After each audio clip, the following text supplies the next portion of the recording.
warahmatullahi wabarakatuh. Kami dari kelompok 3 ingin memperkenalkan diri. Perkenalkan, saya Almalia Sosabila absen 9. Saya Ayusa Arkamda dari absen 10. Saya Bella Pratiwi Santi absen 11. Saya Muhammad Fahmi Manda absen 25. Saya Muhammad Zaki Kurniawan absen 27. Saya Cinta Prilia Maharani absen 32. Di sini kami akan menjelaskan tentang Kerajaan Mataram kuno. Simak video berikut. Sejarah Kerajaan Mataram kuno. Kerajaan Mataram kuno atau yang juga dikenal dengan nama Kerajaan Medang adalah kerajaan bercorak Hindu-Buddha yang berkuasa sekitar abad ke-8 sampai ke-11 Masehi. Kerajaan ini berpusat di sekitar Jawa Tengah, tetapi kemudian berpindah ke Jawa Timur. Kerajaan Mataram kuno dikenal dengan peninggalan Candi Megah yang membanggakan Indonesia di mata dunia, seperti Borobudur dan Prambanan. Era Mataram kuno sering disebut sebagai periode Prambanan Jawa kuno, di mana budaya kesenian dan arsitektur Jawa mencapai masa keemasannya. Gaya kesenian Jawa saat itu menyerang ke wilayah kekuasaan Sriwijaya di Sumatera hingga daerah selatan Thailand dan Angkor di Kamboja. Pengaruh kekuasaan juga terasa hingga di Bali, Filipina, dan Amer di Kamboja. Catatan sejarah mengindikasikan kalau Mataram kuno pernah mengirim pasukan ke Champa di Vietnam serta Tanganyika dan Mozambik di Afrika. Namun hubungannya dengan kerajaan Sriwijaya paling keras. Terikat tali persaudaraan tapi juga persaingan sengit yang akhirnya menyebabkan keruntuhannya. Kerajaan Mataram kuno didirikan pada tahun 732 Masehi oleh Raja Sanjaya dinasti Sanjaya. Sepanjang sejarahnya, kerajaan ini diperintah oleh 3 dinasti atau wangsa. Sanjaya yang beragama Hindu Siwa mendirikan kerajaan, tetapi kemudian ditantang oleh dinasti Shailendra yang beragama Buddha Mahayana. Kerajaan Mataram kuno berakhir dengan dinasti Isana yang terputus akibat pemberontakan daerah yang didukung oleh Sriwijaya. Banyak yang tidak kita ketahui dengan pasti mengenai kerajaan Mataram kuno yang berada lebih dari 1000 tahun yang lalu. Riwayat yang kita ketahui direka oleh sejarawan melalui berbagai sumber seperti candi, relik kuno, prasasti, bas di dinding candi, naskah daun lontar, dan berita atau kronik dari negara lain terutama Cina, India, dan Arab. Dari rekaman-rekaman ini diketahui kalau perekonomian masyarakat Mataram kuno sangat bergantung pada pertanian terutama padi. Namun, perdagangan laut juga berkembang menjadi penting di kemudian hari. Mata uangnya disebut masa dan tahil, yang berupa koin perak dan emas. Saat itu belum ada perkotaan, yang ada hanyalah istana yang dikelilingi desa-desa yang berpenduduk padat serta sawah dan ladang. Masyarakat terbagi menjadi bangsawan, pelayan istana, rohaniwan, dan rakyat biasa. Rekaman tertua mengenai kerajaan ini tercantum di Prasasti Janggal yang didirikan tahun 732 Masehi. Prasasti ditulis dalam bahasa Sanskerta dengan huruf Pallawa. Dari prasasti ini diketahui kalau Sang Ratu Sanjaya, seorang rakai Mataram, memerintah pendirian lingga di atas Gunung Wukir. Sanjaya adalah keponakan Raja Sana, penguasa Jawa yang dikalahkan oleh Purbasora dari kerajaan Galuh. Setelah Sanjaya wafat, ia digantikan oleh Rakai Panangkaran yang beragama Buddha. Rakai Panangkaran disebut sebagai pembangun keraton yang mendirikan banyak sekali bangunan megah termasuk Candi Kalasan, Sari, dan Ratu Boko.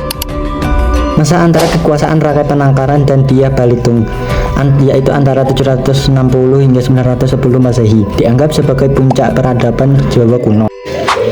Di peradaban inilah didirikan banyak candi dan monumen yang memadati ke dataran Kedu dan dataran Kewu. Yang paling terkenal diantaranya Candi Borobudur, Prambanan, dan Sewu.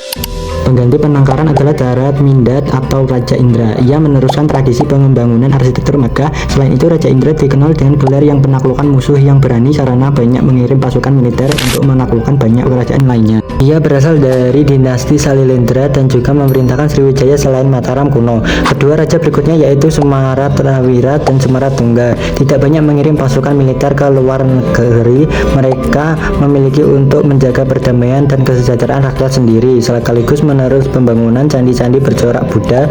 Semaratungga menyelesaikan pembangunan candi-candi Borobudur pada tahun 825 MH. Menerusnya Putri Pramodawardhani menikah dengan rakyat Titata yang beragama Hindu. Pernikahan beragama ini mungkin dilangsungkan untuk meningkatkan toleransi dan persaudaraan antara masyarakat beragama Buddha dan Hindu. Namun ternyata tidak semua pihak setuju dengan pernikahan ini. Ibu kota Mataram sempat diserang dan dikuasai oleh pasukan yang mungkin dipimpin oleh Balaputra dari Sriwijaya. Walaupun berhasil mengusir musuh, istana dianggap kurang bertanda baik sehingga kemudian dipindah ke Amarti arah barat laut dari lokasi aslinya. Setelah itu Paketikatan turun tahta dan menjadi petapa. Penggantinya adalah Dia Lokapala, putra bungsunya yang berhasil mengusir musuh dari ibu kota. Lokapala menurunkan pembangunan candi-candi bercorak Hindu seperti Candi Sambisari, Barong, dan Ijo. Setelah meninggal Lokapala di tahun 885 MI, raja-raja silih berganti bertempur merebut kuasa hingga akhirnya Mataram berhasil disatukan kembali oleh Raja Balitung di tahun 895 MI. Ia membiarkan ibu kota pindah ke Pobitu dan berhasil menciptakan pemerintahan yang stabil selama 12 tahun. Balitung mengadakan reformasi administrasi, membatasi kekuasaan kakai atau penguasa daerah, mendukung agama Hindu dan Buddha, serta melebarkan daerah kekuasaan ke Jawa Timur untuk pertama kalinya. Beberapa raja memerintah dari Pobitu sebelum ibu kota dipindah lagi ke Mataram oleh Raja Wawa. Raja Wawa mengadakan transmigrasi ke permukiman di sekitar Sungai Bengawan Solo dan Brantas di Jawa Timur. Jawa Timur menjadi lebih penting lagi ketika Empu Sindok memindahkan ibu kota ke sini dari Jawa Tengah. Pemindahan ini mungkin disebabkan oleh letusan Gunung Merapi, wabah penyakit, perebutan kekuasaan, atau faktor kepercayaan. Namun banyak ahli sejarah berpendapat kalau alasannya terkuat adalah pergeseran ke arah perekonomian maritim. Sungai Brantas dianggap lokasi yang lebih ideal dari dataran Keju dan Kewu karena menyediakan akses ke pelabuhan yang dilewati jalur perdagangan rempah dari Maluku. Perubahan ini juga menandai akhir masa kejayaan Mataram kuno, karena setelah itu tidak lagi ditemui pembangunan arsitektur Jawa yang semegah generasi sebelumnya. Dinasti Isana yang didirikan Empu Sindok berakhir dengan cicitnya Dharma Wangsa Teguh yang naik tahta di tahun 990 Masehi.